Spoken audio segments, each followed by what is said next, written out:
Thank you very much, Carissa. Good afternoon, everyone. I'm going to be very brief, but I did very much want to take a moment to express my thanks and deep appreciation for all the great work that's happened this year, for all who were involved in this year's efforts, and there are many of you.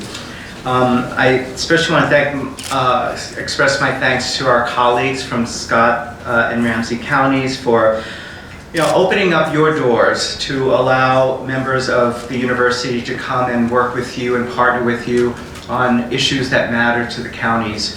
And this is something that we really appreciate, giving us this forum to be able to work with you on very important issues that make a difference for all of our residents and all of our Twin Cities, especially in Scott and Ramsey County more broadly.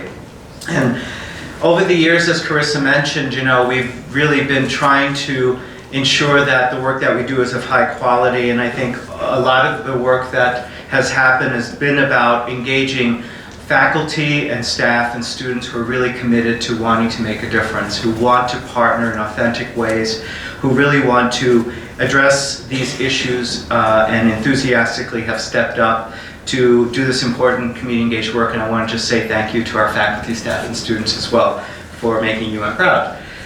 I especially want to thank Carissa Slotterback and Mike Greco. Carissa, who was a founding initiator of this, who really, it was brainchild of Carissa and Mike to put this together, this idea of working in a place-based way, looking at a geographic region, taking a look at how we might focus those efforts in a way that's concentrated over an extended period of time. And this was, believe it or not, a bit innovative in that a lot of the way we do our public engagement work here at the university is very piecemeal. We have a project here and a project there. They're usually short-lived. They usually come and go, and not a lot is often accomplished in terms of really thinking about these very large, complex issues, these intractable issues. And to be able to move the dial on these very complex issues requires some collective action. It requires these projects, these initiatives, to be able to work towards something that's grander and bigger around systemic issues that make a difference. And the Resilient Communities Project is one of those efforts that are really allowing us to do that kind of work. So thank you, Carissa, for your leadership, Mike, for your tremendous, outstanding work and leadership in making this happen over the last 6 years.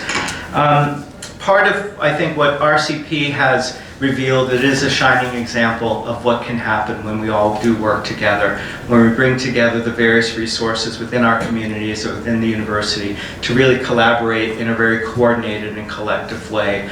And to see what can happen when we do focus our work, whether it's geographically or on an issue, when we engage representatives from multiple perspectives and points of view and sectors to really think together about how to make a difference, to take time. 18 months is not a long time for these issues, but it's usually a lot longer than most of the time we spend on these projects, and to really think about doing this work in a collective way.